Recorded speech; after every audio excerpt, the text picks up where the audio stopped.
Welcome. You're listening to Ask the Doulas, a podcast where we talk to experts from all over the country about topics related to pregnancy, birth, postpartum, and early parenting. Let's chat.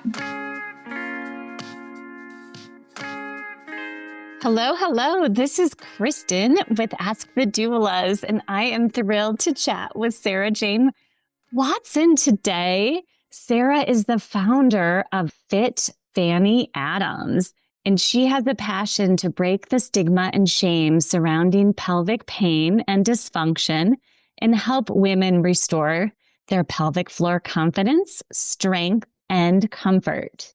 As the founder of Fit Fanny Adams, Sarahjane is an expert in restoring the pelvic floor and core and focuses on everything from preconception to pregnancy and even into the postmenopausal stage. Sarahjane is recognized as a leader within the widely forgotten area of women's health. Her approach reaches beyond pelvic floor exercises to rebuild a deep connection of the core, breath, posture, and connectedness to self. Welcome, Sarahjane. Thank you for having me, Kristin. It's lovely to be here. I am really excited to dive into the topic of the unspoken ripple effect of birth trauma and how that affects the pelvic floor. So let's get into it with your experience focusing on all stages of women's health and life. I would love to start with a bit about your personal experience and how it led you in all the areas of physical therapy to focus on pelvic floor. Oh, thank you. As everyone does in this field, I think my own little journey, actually, I'm very privileged and very fortunate that my birth story was generally wholly positive. But, rewinding, I trained as a physiotherapist just in the late 90s, turn of millennia. And really interestingly, pelvic floor wasn't even incorporated in the degree. We didn't cover it in our entire 3 years. Women's health as an area to specialize in wasn't really talked about unless it was something that you happened to get a placement on, a training placement on, which again, there was no requirement, but some people, it was always deemed were unfortunate enough to get a women's health placement. So even as a physiotherapist, my insight into women's health physio was very, very limited. But really interestingly, I sort of came away from traditional practice, and it was only after I had my son, we just turned 12. And I sort of had a beautiful pregnancy, had a water birth, and I had a slight tear, but nothing really significant. And I was really, really interested in how I did everything according to by the book. Rest for 6 weeks, and then at 6 weeks, have a 6-week check, and then you can start exercising in your pre-pregnancy state. And even with my level of knowledge and the fitness and the state that I went into my pregnancy with, I couldn't believe when I popped on my trainers after my 6-week check, which realistically in the UK is more about baby than it is about mum. I just really felt like my pelvic floor and my whole of my insides was just suddenly incredibly vulnerable. And nothing had prepared me for it. Genuinely, nothing had prepared me for it. And I thought, how is it that somebody who's been educated in the human body to the level that I have been, still there's this mystery around pelvic floor? So from there, I then had the opportunity to really change my entire career. So I really invested in such deep research, such deep education around core, pelvic floor, postnatal, and the whole intricacies and the complexities of the pelvic floor. And I've been really privileged, been working with many women in so many different areas, from pregnancy through to postnatal, and just really supporting them in all of their needs and getting them better prepared for labor, or certainly to really make those great first steps in postpartum recovery rather than coming back at 45, 55 saying I really should have dealt with my pelvic floor years ago. Yeah, I mean, it is certainly something that you don't fully understand until you are in that healing phase. And even with the background and education that you have, until you've experienced it yourself and understand how to best support your body, other than, again, like you said, that 6-week checkup of you're fine to exercise again. But really, we're often not. And we have to fully understand how to heal. That word, the healing, it's the shift at the moment, I really feel, is all around, it's very compartmentalized, right? You've had baby. Yeah. Now focus on baby. And now it's all about getting to your pre-pregnancy state. And it's about exercise rather than, exactly as you said, that magical word of healing, restoring, and actually giving our bodies credit for what amazing thing that they've just done to grow and to birth another human being or beings. It's not about suddenly saying, off you go back on the treadmill now, or off you go for your run. Everything's going to be fine. We really need to lean into that whole transition. Exactly. And I love that focus on 30 days, 40 days in many cultures of rest and healing and recovery and nourishing ourselves, not only with the foods and what we are drinking, but also emotionally. So yeah, there's so much to it. And with our topic on the ripple effect of birth trauma, and of course, that pressure to fit into your genes to look like you did pre-baby, it's really more than that. And I would love to go through like what you consider trauma, because as a birth doula and childbirth educator, my clients may have different ideas of what could be traumatic to them. It could be even a fast birth, or obviously tearing, as you mentioned, or forceps delivery or vacuum. There's so many different ways, but as an expert, I would like to hear your thoughts on what might be considered trauma.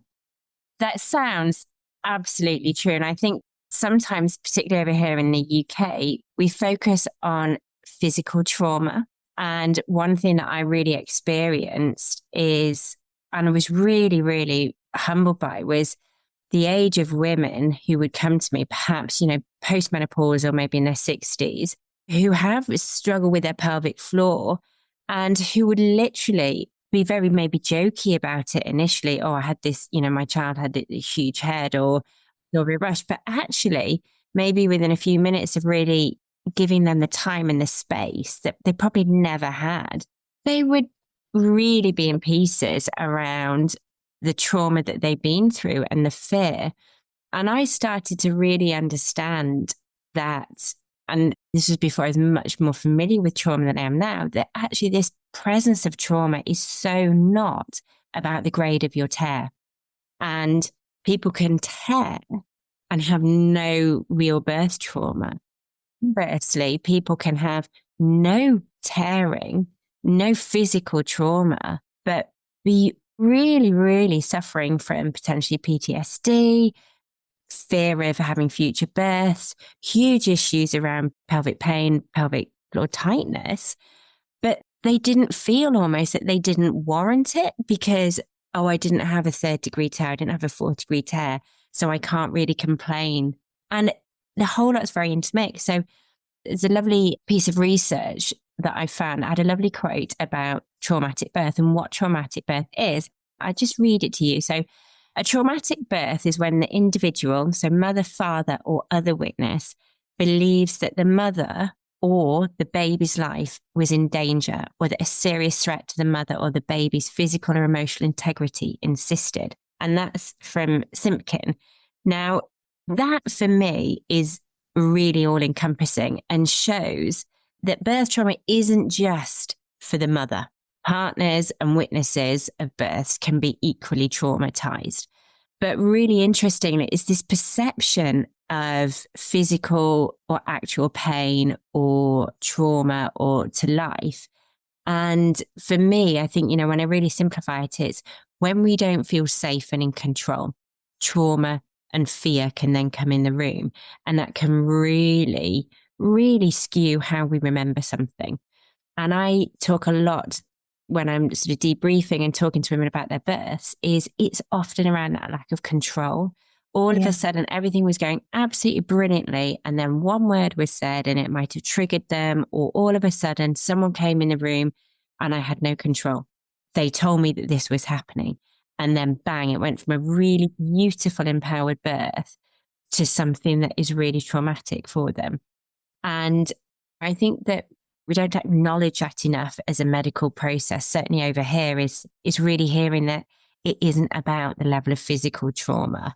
I'm often really surprised by some people who've had horrific physical trauma and their body has responded well, but their mind has also responded well because they did still stay in control. Right. If they're making informed decisions, every step of the way, they're going to have less regret or PTSD or fears for future births if they felt like birth wasn't happening to them. Absolutely. They were talking and discussing potential interventions, and they weren't wheeled into the operating room quickly without being able to process what was about to happen. And informed consent, and certainly informed consent is something that we really talk about a lot over here, is just beyond informed consent around internal examinations or whatever it might be. Actually, informed consent is someone actually consenting to an emergency C-section here? Is someone consenting to an assisted delivery? And It's really interesting that people often feel, well, I didn't have a choice. You absolutely did have a choice, but potentially you weren't made to be aware that you had a choice. Exactly. Hey, Alyssa here. I'm just popping in to tell you about our course called Becoming. Becoming a Mother is your guide to a confident pregnancy and birth, all in a convenient 6-week online program. From birth plans to sleep training and everything in between, you'll gain the confidence and skills you need for a smooth transition to motherhood. Live coaching calls with me and Kristin, tons of expert videos including chiropractic care, pelvic floor physical therapy, mental health experts, breastfeeding, and so much more. You'll also get a private Facebook community with other mothers going through this at the same time as you to offer support and encouragement when you need it most. If you'd like to learn more about the course, you can email us at info@goldcoastdoulas.com or check it out at thebecomingcourse.com. We would love to see you there. We also have a book called Supported, Your Guide to Birth and Baby, which makes a beautiful companion to this course. It's a great book for any expecting mother and is the perfect baby shower gift. You can find information on that book at supportedbook.com. And part of it is like with preparation or hiring a doula, taking a childbirth class and understanding the options versus just going along with whatever is suggested. And if there isn't that space, even if it's 1 minute to process and ask a question, that in my experience has helped so much. Absolutely. And I think sometimes now we sort of think that because women have been birthing for so long, that our bodies just will know what to do. And, I was really shocked. My first birth, as there's so many, the intensity sort of took me from left field. And it was everything for me to stay in control. And I think that's the benefit. The high side is in the future births is, the intensity. So it's something that you are aware that actually my body can manage this level of intensity. I'm so much stronger and resilient than I think. If you're fighting in that first birth, the intensity of, blimey, this is big, then actually, if you've got someone else in the room who's starting to take that control away, you can start to appreciate how easy it is for those women to suddenly feel out of control and completely overwhelmed. And it's a very careful line and a very fine line with educating women to the intensity of the situation, but also that actually that intensity is something that their body is really, really capable of. But there's lots of processes within this amazing childbirth process that with the education and support and insight beforehand, you can really be better equipped than just walking and saying, well, women have done this for ages. My body knows what to do. Because actually, as a community and population, we often don't share our birth story, our positive birth stories, and help the next generation into supporting them through birth. We just sort of go, oh, the hospital will take care of you and your midwifery team will take care of you, which to some degree it's true, but it's not that insight that comes through with it. Exactly. 100% agree that it's important to share experiences and stories. I feel like women will share their trauma or a movie type of situation that's out of control versus a beautiful birth story, or one that they were able to make informed decisions, even if it didn't turn out the way they wanted to in their preparation. Absolutely. I'm a huge advocate of, as part of the birth prep for my pregnant women, my pregnant clients, is almost getting them to have a phrase.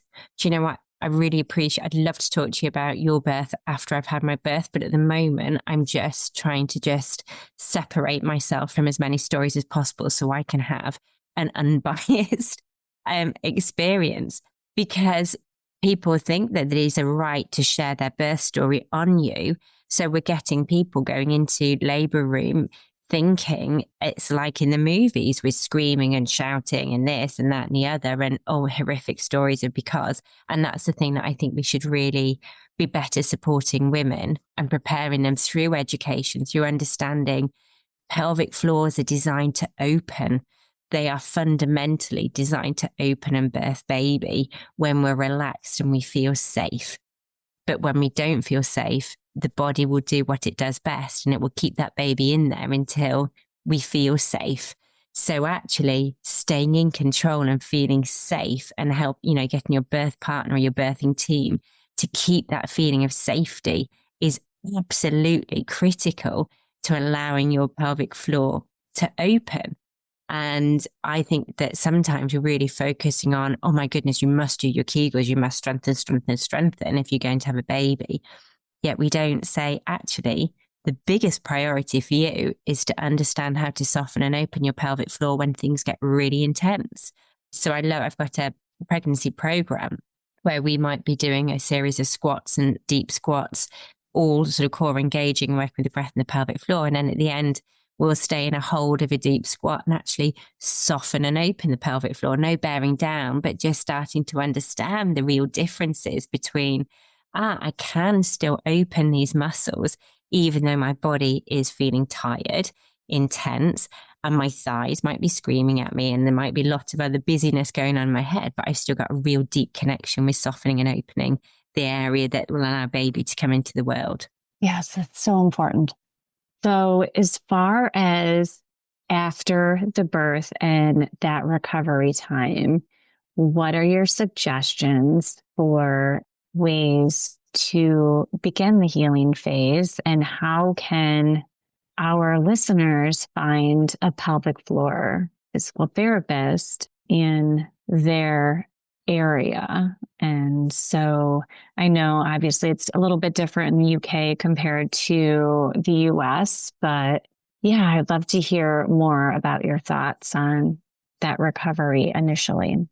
So I would always advise people to do their prep before birth. So to work with a pelvic floor specialist so that they do understand how to soften and open the vagina, how to work with the breath and the link between the breath and the pelvic floor, so they can really have this as like I kind of call a super weapon going into labor and really feeling, I can really feel this connection, because it is so transformative for you to be consciously aware of, this is where now I need to soften and open rather than necessarily pushing against tight muscles.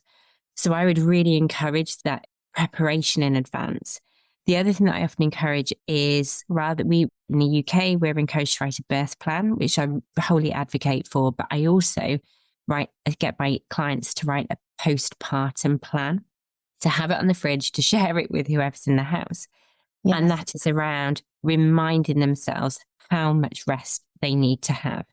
I will be having my nap, and this is what I need you to do to make the nap happen.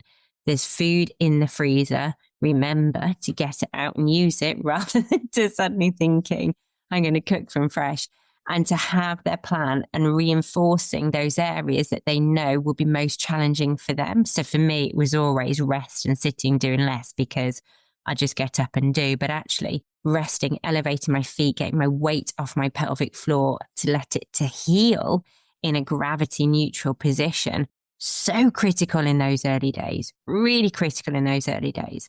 To write that note and to pop it on the floor saying, mum and baby sleeping, sort of at all times, unless you're ready to open the door to somebody, right, I think is really, really important.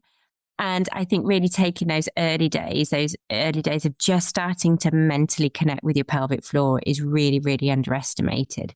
And don't panic if things don't feel the same, but to really just kind of say, okay, well, how can I really let the breath go down into the pelvis and feeling that lovely connection back with the breath and that space in the pelvis, and then playing with just becoming aware of where the vaginal entrance is, what a vaginal lift feels like. Can you find a clitoris? What about the anal sphincter? And being really aware that might take time to come back.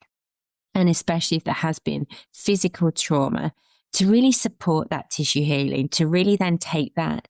If you think of that bell curve, if you've had physical trauma and potentially more emotional trauma as well, you really need to lean into that and to maximize that and say, actually, I need to then take more time to do that than I would if I had a non-traumatic birth, and to give yourself grace to really heal. And I always say the best time for a pelvic floor to heal is the first time, to give it that early day support to really, really feel that nourished. Things like cold compresses and stuff like aloe vera, I'm such a huge fan of in the early days, but also things like strategies for toileting and bowel movements in those early days postpartum can be, for some people, more traumatic than birth. And giving women strategies to use like a squatty potty to elevate their feet, to again work with this concept of softening and opening the back passage to really allow the bowel and the peristalsis to start to happen.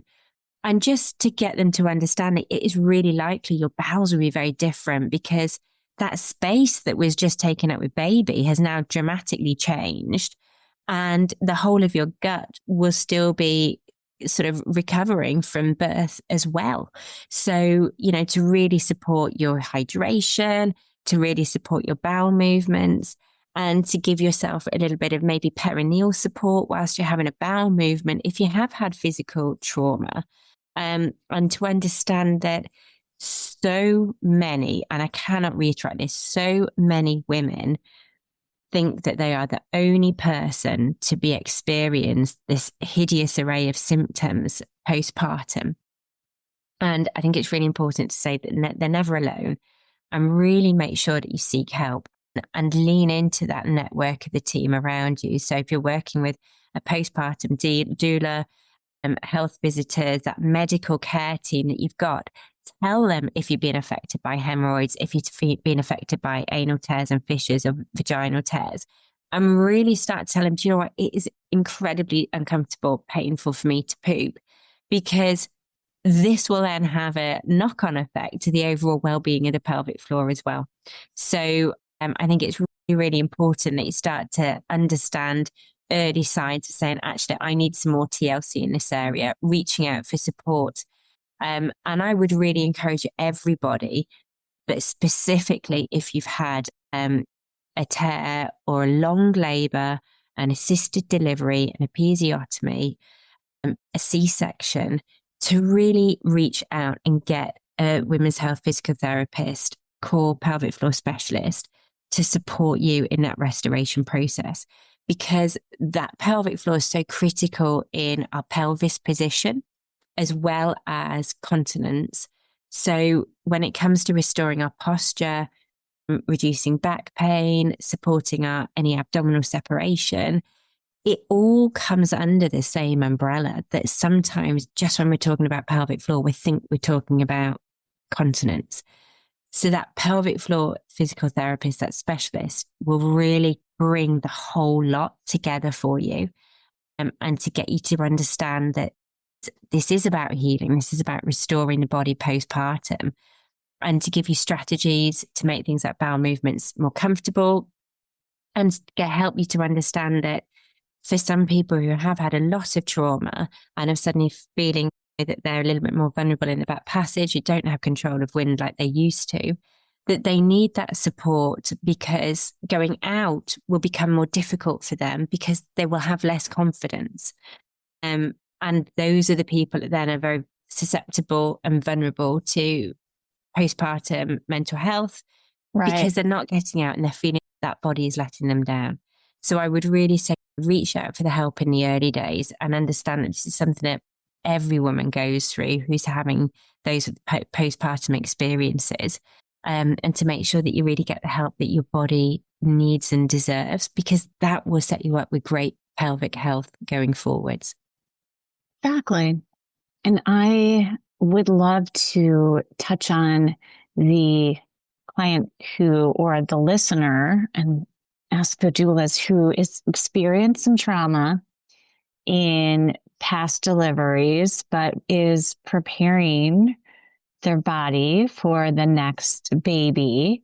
So preconception stage. And you talked about those exercises to do early in pregnancy and the importance of that.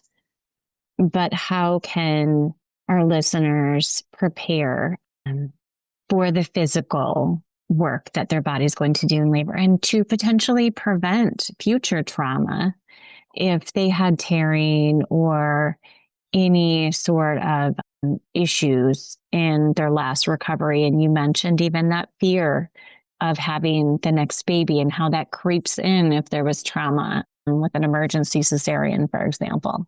Absolutely. And that can be so early days. There might not be any intention of having another baby. Yeah. But it can be, in those initial 8 weeks, there is no way I can do this again. Right. And I think that should really be addressed. And I think that being really educated in the pelvic floor, in terms of it's so much more than just squeezing and stopping the flow, and really getting women to understand and take the shame out of talking about the pelvis, talking about the vagina, understanding the sort of 6 key muscles in that pelvic floor complex, starting off with the clitoris and that clitoris lift, the vaginal entrance and that vaginal close and opening, the vaginal lift into the vaginal canal, and then the anus, the anal sphincter. So that's another closed muscle, the sphincter, and then the lift into the back passage. And then finally, the whole of that, what they call a pelvic floor hammock, which stems from the base of the sacrum and the tailbone, spans as wide as the sit bones, and then comes forwards to the pubic bone. So there's 6 key muscle movements in there for women to really start to become familiar with, so that postpartum, when everything's had a mighty good stretch, or if there's been a C-section, then that link between the abdominal incision and the pelvic floor can be quite significant as well, is I know what it felt like before. I know what I'm searching for in that memory bank of muscle activation. Whereas if you're starting suddenly saying, right, day 1 postpartum, I've had an episiotomy, let's do my Kegels, and we go to squeeze and we can't necessarily find it, then often what happens is we'll start to mentally squeeze the wrong area. And quite often we squeeze higher into our abdomen. And if we don't get the results, if we don't feel that strengthening and we don't see the healing and the restoration that we want, we think, I've got a bad pelvic floor. We don't realize that we're actually squeezing the wrong bits. So working with that specialist is really critical to get you familiar with, don't just pretend to stop the flow of urine. There's never, ever once that I have said that as a cue to any of my clients, but to really start to feel the opening and the closing of the vaginal entrance, to really start to feel the vaginal lift the whole way up, especially if you're worried about, for example, prolapse or a little bit of bulging or weakness in the vaginal wall. It's just how to say, well, work out where you feel those gaps in that lift. And that's where we need to be focusing on the strengthening. Excellent advice. So how can our listeners work with you, Sarahjane? Oh, I love the world of the online. So I have online programs and I work one-to-one with clients all over. So you can reach me at Fit Fanny Adams on social media or Sarahjane at fitfannyadams.com. We'll get you in touch with me. But I'll drop a link through to you for my pregnancy program, which is a 6-module online at your own pace workout and body preparation and mind preparation program, taking you into the 4th trimester, which I will send a link to, and I'll put a little promo code in there for your listeners for 10% off. If this has helped anyone, I'd love to hear that, or hear what would help women more, as well as we really uncover and open up this conversation. Yes. And you also have a podcast, and I've had the pleasure of chatting with you on yours. So if you'd like to fill our listeners in on how they can learn more about their pelvic floor. Yes, at the Pelvic Floor Connection. So the Pelvic Floor Connection podcast, which is available on Apple, Spotify, all of the usual channels, except YouTube. I'm still not on YouTube. That's a work in progress. And there's quite a lot on birth preparation, gynae preparation, postpartum recovery. I've got a lovely interview with a professional climber who really shared openly her conversation around restoring after what was a difficult birth in a population. I always find it working with athletes who are used to their body responding in a certain way and used to being able to train. And suddenly trying to fit in restoration with a new baby in a body that suddenly feels very alien to you. It's so humbling. And I think, people like Katie are just incredible at sharing their stories to help other women to understand that, this is so much more about putting the skinny jeans on. It's a real embracing this new mother body that you have been blessed to step into.